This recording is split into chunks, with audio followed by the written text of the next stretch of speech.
as we know, there are five functions of management, and planning is one among them. So, other than planning,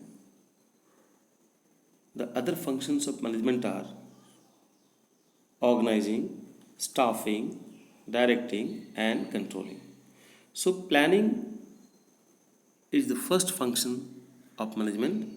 This is the primary function of management.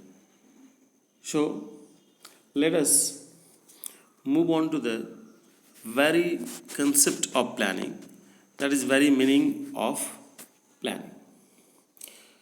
So the very first line being stated in NCERT book, as you could say, regarding the meaning of planning is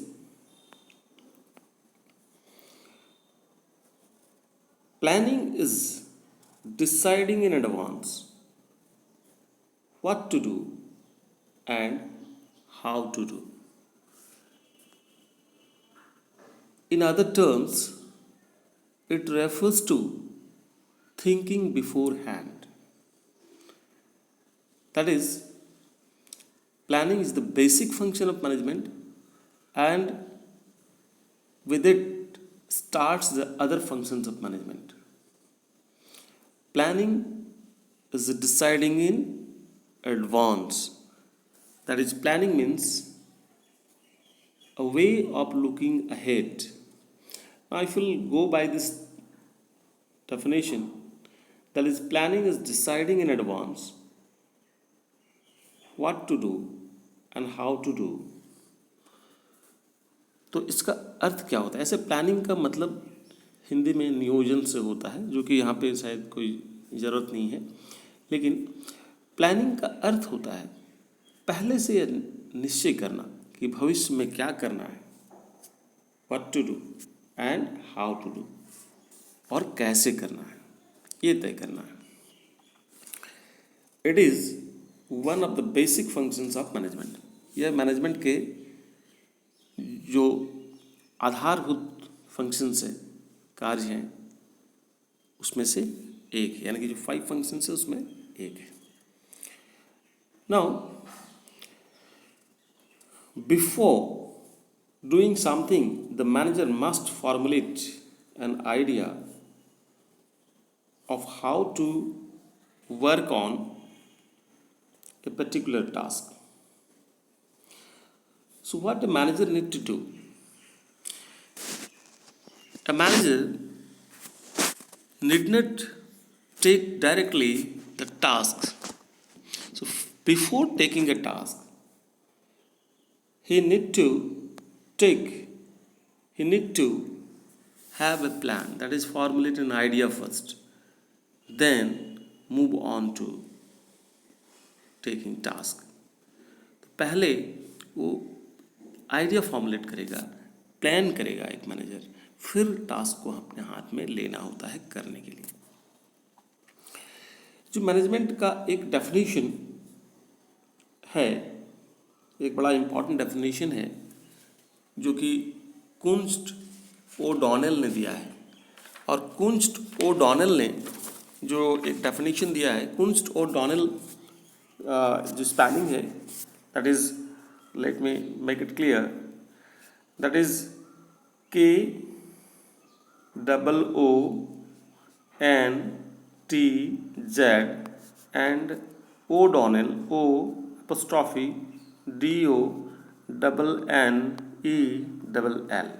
तो कुंस्ट ओ डॉनेल ने एक definition दिया है planning का, जो कि एक बड़ा इम्पॉर्टेंट और पॉपुलर डेफिनेशन है.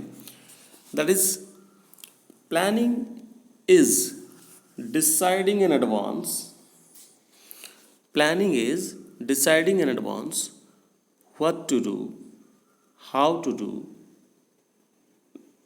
Do it, when to do it and who is to do it. फिर से मैं बोलता हूँ, planning is deciding in advance what to do, how to do it, when to do it and who is to do it. तो तो इस तरह से आप कोई भी एक डेफिनेशन को कर सकते हैं। बहुत सिंपल आप कह सकते हैं planning is an advance thinking, planning refers to thinking beforehand. तो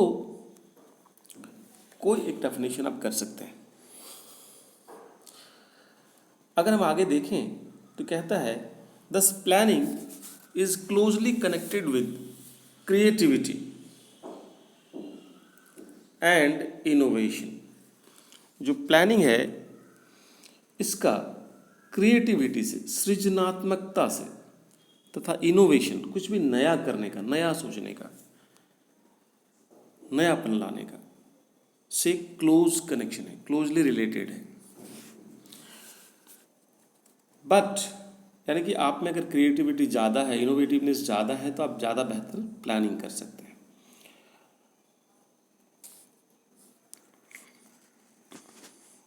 फिर हम आगे देखें, लिखा है एक इंपॉर्टेंट लाइन है, इसको मैं इसलिए डिस्कस कर रहा हूँ, कभी 1 मार्क्स क्वेश्चन में आ सकता है। Planning seeks to bridge the gap between where we are and where we want to go. Question कभी 1 मार्क्स हो सकता है, सीधे सीधे प्लानिंग नहीं पूछ करके ऐसा पूछ सकता है कि which function of management bridge the gap between where we are and where we want to go. तो ये प्लानिंग होगा। प्लानिंग क्या करता है, ये ब्रिज का काम करता है, एक सेतु का काम करता है। जैसे एक ब्रिज आपस में दो रास्ते को जोड़ने का काम करता है, एक पुल, एक पुलिया आपस में दो रास्ते को जोड़ने का काम करता है। उसी तरह से प्लानिंग इस चीज़ को के लिए ब्रिज का काम करता है, उस गैप को जोड़ता है। किस चीज़ को, वेयर वी आर, हम अभी कहाँ हैं, and where we want to go, यानी कि हमारे प्रेजेंट को फ्यूचर से एक तरह से सोचो कि कनेक्ट करता है, गैप को तय करता है। Planning is what managers at all level do. Planning लगभग it is required at all levels of management. It requires taking decisions since it involves making a choice from alternative courses। देखिए क्या कहता है, इसका मतलब समझिए। It requires taking decisions since it involves making a choice from alternative courses of action। इसका मतलब क्या हुआ, इसका मतलब हुआ कि जब हम कोई डिसीजन लेते हैं, कब डिसीजन लेते हैं, मान लिया जाए कि ये हमारा एक टारगेट है, जहाँ तक हमें पहुँचना है, यहाँ तक पहुँचने का एक ही रास्ता है, ये है एक रास्ता जिसको हम नाम दे देते हैं ए। तो यहाँ पे कोई प्लानिंग की आवश्यकता नहीं है, कोई डिसीजन मेकिंग की आवश्यकता नहीं, क्योंकि यहाँ तक पहुँचना है, this is the only way to go there. तो वहाँ पे कोई डिसीजन की क्या ज़रूरत है, वहाँ पे कोई प्लानिंग की क्या ज़रूरत है, क्योंकि हमें तो इसी को अडॉप्ट करना है, इसी रास्ते को अडॉप्ट करना है। लेकिन अगर ज़्यादा चॉइसेस है, ज़्यादा ऑल्टरनेटिव्स है, मान लीजिए यहाँ तक पहुँचने का बी सी डी ई, इस तरह से बहुत सारे ऑल्टरनेटिव्स है, तब लेकिन हमें चॉइस की वहाँ पे संभावना, कौन सा अच्छा होगा। सभी का एडवांटेजेस एंड डिसएडवांटेजेस को देखते हैं, प्रॉस एंड कॉन्स को देखते हैं, तब हमको एक पर्टिकुलर डिसीजन में पहुँचते हैं। इसलिए कहता है इट रिक्वायर्स, यहाँ पे देखिए इसीलिए कहता है it requires taking decisions since it involves making a choice from alternative courses of action.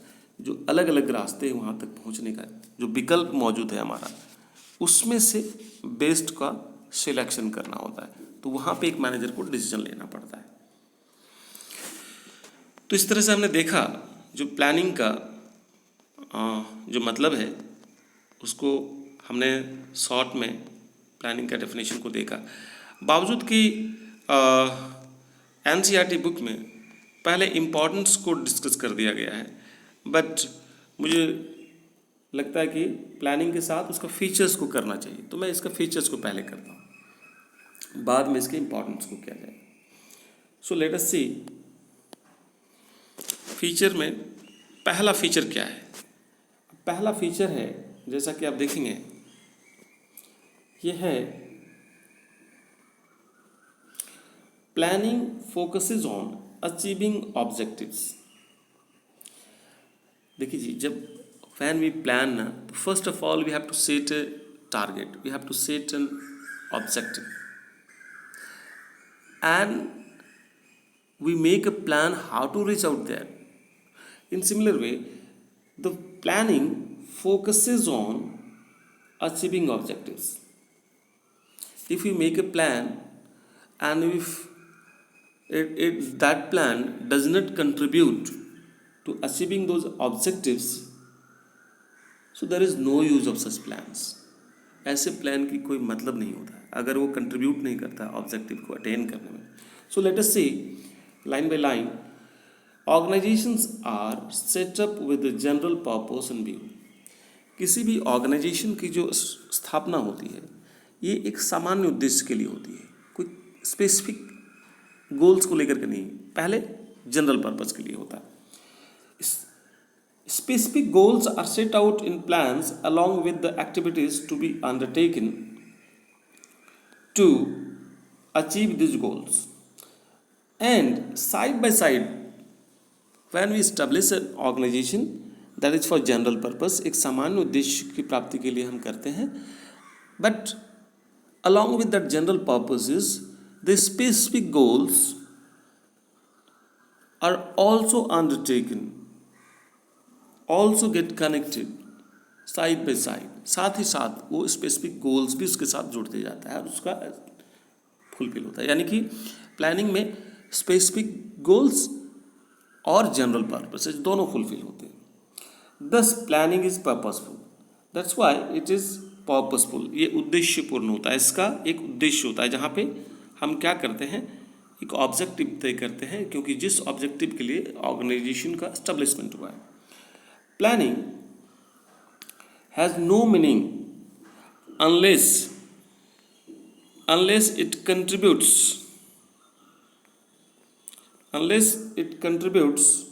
to the achievement of predetermined organizational goals. So as I discussed earlier, that there is no use of such plans if these are not going to help or contribute to the achievement of predetermined organizational goals. ये अगर पहले से पूर्व निर्धारित लक्ष्यों को प्राप्त करने में सहयोग प्रदान नहीं करता है तो फिर ऐसे प्लानिंग की कोई मतलब नहीं रहता, दैट इज मीनिंगलेस। इसलिए प्लानिंग तब पर्पसफुल है, तब इम्पॉर्टेंट है जब ये हमारे प्री डिटर्मिन्ड ऑब्जेक्टिव्स को हासिल करने में मदद करता है। Now, let us come to the second point, that is planning. Planning is a primary function of management. Now, what planning is a primary function of management? As we have learned, this is the first function, and this is the primary function of management. Primary function, that is सबसे प्रमुख कार्य है जो सबसे पहले आता है। कैसे? See, planning lays down the base for other functions of management. Planning management के दूसरे फंक्शंस के लिए आधार तैयार करता है। जैसा कि दूसरे फंक्शंस है, that is organising, staffing, directing, controlling. Actually planning prepares the base for that. All other managerial functions are performed within the framework of plans drawn. हम जो प्लान तैयार करते हैं, हमारी जो प्लानिंग होती है उसी ढांचे के अंदर, उसी फ्रेमवर्क के अंदर जो दूसरे फंक्शंस ऑफ मैनेजमेंट है, ऑर्गेनाइजिंग, स्टाफिंग, डायरेक्टिंग, कंट्रोल, काम करता है। Those functions works with in that framework only. Thus planning precedes other functions. Precedes का मतलब होता है पहले आना, इसलिए प्लानिंग दूसरे फंक्शन से पहले आता है क्योंकि उसका आधार तैयार करता है, उसके अंदर ही सबको काम करना होता है। This is also referred to as the primacy of planning. इसलिए चूंकि इसके अंदर काम करना होता है, उसी ढांचे के अंदर काम करना होता है, इसी फ्रेमवर्क के अंदर काम करना होता है, that's why it has got the primacy. इसकी प्रमुखता ज़्यादा होती है, ये इसकी प्रमुखता को दर्शाता है. Now the various functions of management are interrelated and equally important. हालांकि जो दूसरे फंक्शंस ऑफ मैनेजमेंट है वो उतना ही इम्पॉर्टेंट है और आपस में इंटर रिलेटेड है, आपस में एक संबंध रखता है. However, planning provides the basis of all other functions. फिर भी जो प्लानिंग है ये दूसरे फंक्शंस का एक आधार तैयार करता है. So the success of other functions depends upon the very soundness of the first function, that is planning. Now let us move on to the third feature, pervasive. Planning is pervasive, and this point, if you'll remember, in the very first chapter, that is nature and significance of management, we have also learned about this one, that is management is all pervasive. Coordination में भी आपने देखा होगा, coordination is pervasive. सो ये एक ऐसा feature है जो लगभग एक कॉमन फीचर बनता है हर जगह, इसलिए ये मैंने डिस्कस किया, आप ध्यान रखिएगा. परवेसिव कैसे होता है? All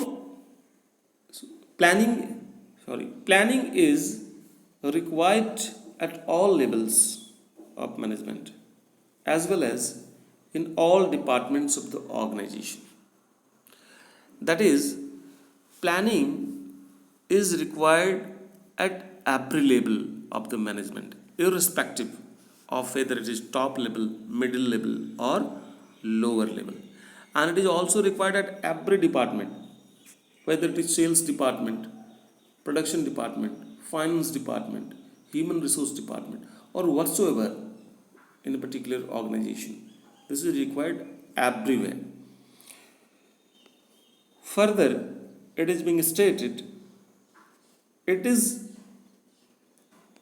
not an exclusive function of top management nor any particular department. This is not an exclusive function. That is, this is not a function especially designed for any particular level of management, otherwise for any particular department. या कोई विशिष्ट कार्य नहीं है जो किसी particular level of management या department के लिए तय किया गया है, निर्धारित किया गया है. Rather it is required at all level. Now but it says, further it says, but the scope of planning differs at different levels and among different departments. लेकिन इसका जो क्षेत्र है, इसका जो दायरा है, इसका जो स्कोप है वो डिफर करता है. कैसे डिफर करता है? यानी कि हर जगह जो इसकी एप्लीकेबिलिटी है वो डिफर करता है. इसकी ज़रूरत तो हर जगह है, लेकिन कैसे डिफर करता है ये इसको समझना ज़्यादा बेहतर है. See for example, the top management undertakes planning for the management as a whole. जो टॉप लेवल मैनेजमेंट है वो पूरे ऑर्गेनाइजेशन का प्लानिंग करता है. इसीलिए आपने functions of top level management में देखा होगा, प्लानिंग एंड पॉलिसी फॉर्मुलेशन, ये इसका टॉप लेवल मैनेजमेंट का काम है. So this is of the entire organisation, of the whole organisation. So top level management undertakes the planning for the whole organization. Now when we talk about the middle level management does the departmental planning. That is, the middle level management is responsible for the planning of their respective departments. That is, the production manager is responsible for carrying out the planning of his own department, that is production department. In similar fashion, the human resource manager is responsible for carrying out the planning of his own department. Finance manager is responsible of carrying out the planning of his own department. So here all departmental heads are responsible for the planning of their own department. Top level management for the entire organization, planning of the entire organization. Departmental heads, they are, that is the middle level management, they are likely to carry out the planning of their own departments. And at the lowest level, the day-to-day operational planning is to be done by the supervisors. The supervisors, the foremen, they are responsible for the operational planning, that is the planning required on the day-to-day basis to execute the actual works. तो जो काम है उसको पूरा करने के लिए day to day basis में ऑपरेशनल प्लानिंग कौन करता है? सुपरवाइजर्स करता है. That's why we have seen that planning is pervasive, that is it is required at all levels, at as well as at all departments. Now let us come to planning is continuous. How planning is continuous? See, planning is continuous. Planning is continuous in the sense that plans are prepared for a specific period of time, maybe for a month, a quarter, or a year, even maybe for half yearly. सो हमें पता है कि जो plans है उसको एक खास समय के लिए तैयार किया जाता है, मे बी एक महीने के लिए, एक क्वार्टर के लिए, एक ईयर के लिए, और इस तरह से इसको तैयार किया जाता है. एट द एंड, और अंत में जब ये प्लान जो कि तैयार किया गया है खत्म हो जाता है तो फिर क्या होता है? At the end of that plan and the end of that period, there is need for a new plan to be drawn on the basis of new requirements and future conditions. और जब उस plan का period खत्म हो जाता है, 1 साल या 6 महीना या 3 महीना जब के लिए हम तैयार किए हैं, तो हमें फिर दूसरे प्लान की आवश्यकता होती है. Hence, planning is a continuous process. इसलिए ये एक कंटिन्यूअस प्रोसेस है. Continuity of planning is related with the planning cycle. और ये जो इसका कंटिन्यूटी है, as it is a continuous process, so it forms a planning cycle as well. एक प्लानिंग चक्र तैयार करता है. It means that a plan is framed, एक प्लान को तैयार किया जाता है. इट इज इम्प्लीमेंटेड, इसको लागू किया जाता है. And is followed by another plan and so on. और इसके बाद जब इसका समय, निर्धारित समय खत्म हो जाता है तो उसके जगह में दूसरे प्लान फॉलो करता है, जगह ले लेता है. तो ये है continuous process. That's why it is a continuous process. Now let us come to the next, and that is planning is futuristic. How planning is futuristic? In the very definition of planning, we have already learned that planning is an advanced thinking. Planning is essentially involves looking ahead and preparing for the future. So in the very definition of planning, we have already learned that this is way of looking ahead. It is thinking beforehand. It is an advanced thinking that prepares for the future, जो भविष्य के लिए तैयार करता है. that takes into consideration the future course of actions, कि future में क्या करना है, इसको ध्यान में रखता है. The purpose of planning is to meet future events effectively to the best advantage of an organization. और जो प्लानिंग का जो पर्पस होता है, जो उद्देश्य होता है, ये होता है how to effectively make the future events, जो हमारा भविष्य में जो घटनाएं होने वाली उसको अपने एडवांटेज में कैसे लाना है, ये प्लानिंग के जरिए किया जाता है। इट इम्प्लाइज पीपिंग मतलब झांकना। It implies peeping into the future, analysing and predicting it, and it help us to peep into the future. झांकने में, जैसे अगर कोई घर में चाहे कहीं पे कोई कहीं पे छेद हो तो हम वहाँ से झांक सकते हैं बाहर, तो उसी तरह से ये हमें मदद करता है भविष्य में झांकने में। और कैसे भविष्य में झांकने में? बाय एनालाइजिंग, उसका विश्लेषण करके, एंड प्रिडिक्टिंग भविष्यवाणी करके। Planning is therefore regarded as forward looking based on forecasting. इस तरह से प्लानिंग फॉरवर्ड लुकिंग होता है, ये आगे की ओर देखने वाला होता है, ये फॉरवर्ड लुकिंग होता है। तो इस तरह से हम देखें कि how planning is futuristic. Now let us come to another point, that is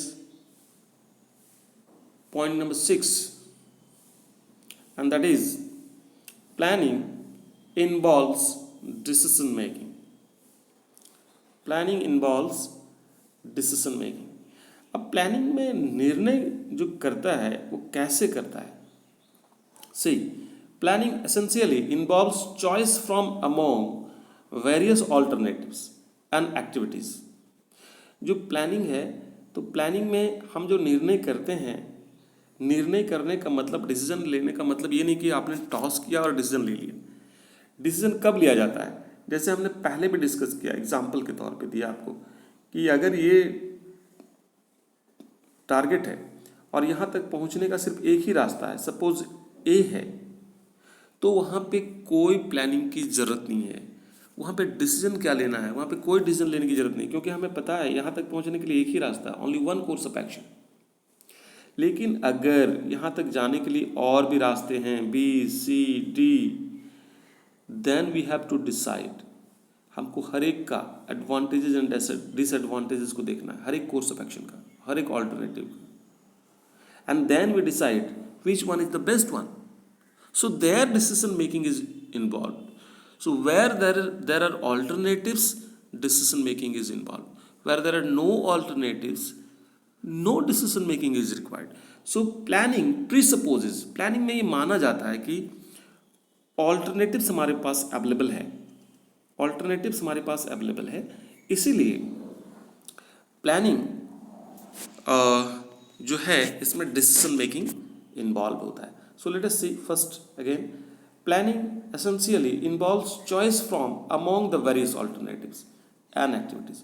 जो हमारे पास जो alternatives है उसमें से एक को चयन करना होता है, कौन सा पड़ेगा. आगे देखिए लिखा है, if there is only one possible goal or a possible course of action, there is no, कहता है कि अगर सिर्फ एक उद्देश्य हो और वहाँ तक पहुँचने का only one possible course of action हो, एक ही रास्ता हो, एक ही मेथड हो, तब फिर there is no need for planning. तो वहाँ पर कोई प्लानिंग की ज़रूरत नहीं है, because there is no choice, क्योंकि वहाँ पे कोई चॉइस नहीं है, वहाँ पे कोई ऑल्टरनेटिव्स नहीं है कि हमको चुनना है कि कौन सा बेस्ट है. So no choice involves no decision making and no planning. Now, the need for planning arises only when alternatives are available. जब alternatives available है, जब विकल्प मौजूद है, then only the question of planning arises. तभी planning arise करता है. Otherwise, planning वहाँ पे क्या करना है, जहाँ पे एक ही course of action है. कहता है in actual practice, planning presupposes the existence of alternatives. वास्तविक जीवन में यह मान लिया जाता है कि हर एक लक्ष्यों का हासिल करने के लिए ऑल्टरनेटिव्स मौजूद हैं, ये प्रीसपोज कर लिया जाता है. Planning thus involves thorough examination and evaluation of each alternative and choosing the best most appropriate one। और इस तरह से प्लानिंग फिर क्या करता है, प्रत्येक विकल्प का, ऑल्टरनेटिव का थॉरो एग्जामिनेशन, पूर्ण परीक्षण करता है तथा मूल्यांकन करता है, इवैल्यूएशन करता है, और उसके उपरांत उनमें से किसी एक का, सर्वोत्तम का चुनाव करता है। सो इस तरह से हम देखते हैं कि planning involves decision making, more alternatives provides basis for decision making। Now let us come to the final point, and that is planning is a mental exercise। Planning एक मानसिक व्यायाम है, कसरत है, एक्टिविटी है, rather you can say। So how it is a mental exercise? Because it takes place before actually doing any particular thing। करने से पहले ये एग्जिस्टेंस में आता है। It is a thinking process, not a doing process. See, planning requires application of the mind involving foresight, intelligent imagination and sound judgement. Planning के लिए हमें किस चीज़ की ज़रूरत होती है?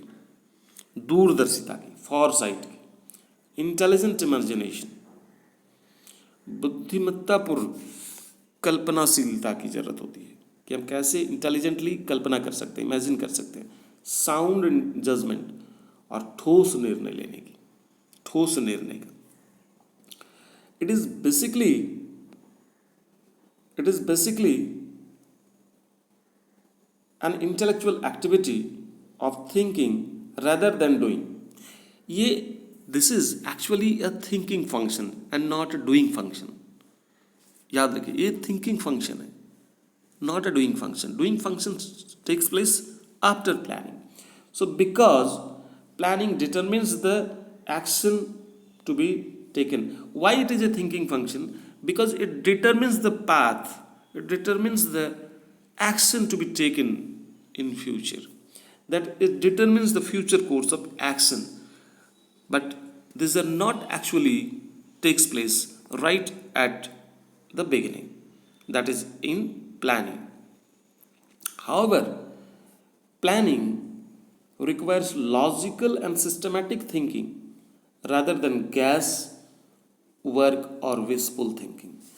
So by planning, when we talk about it is a mental exercise, it doesn't mean, or it means foresight and imagination, it doesn't means that is an intelligent imagination, that it doesn't mean that we'll think anything and that will be planning। No, it should be logical।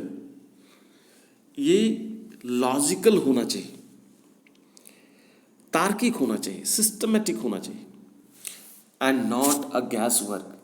ये कोई अटकलबाजी पर निर्धारित नहीं होना चाहिए, तय नहीं होना चाहिए। तो planning is a mental exercise based on intelligent imagination, foresight and sound judgment। It is a mental exercise because it is not a practical exercise, rather it is a mental exercise।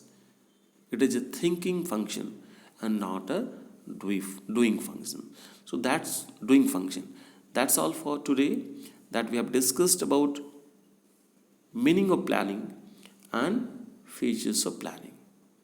So in the next episode, I'll be discussing about the importance and limitations of planning। That's all for today. Thank you।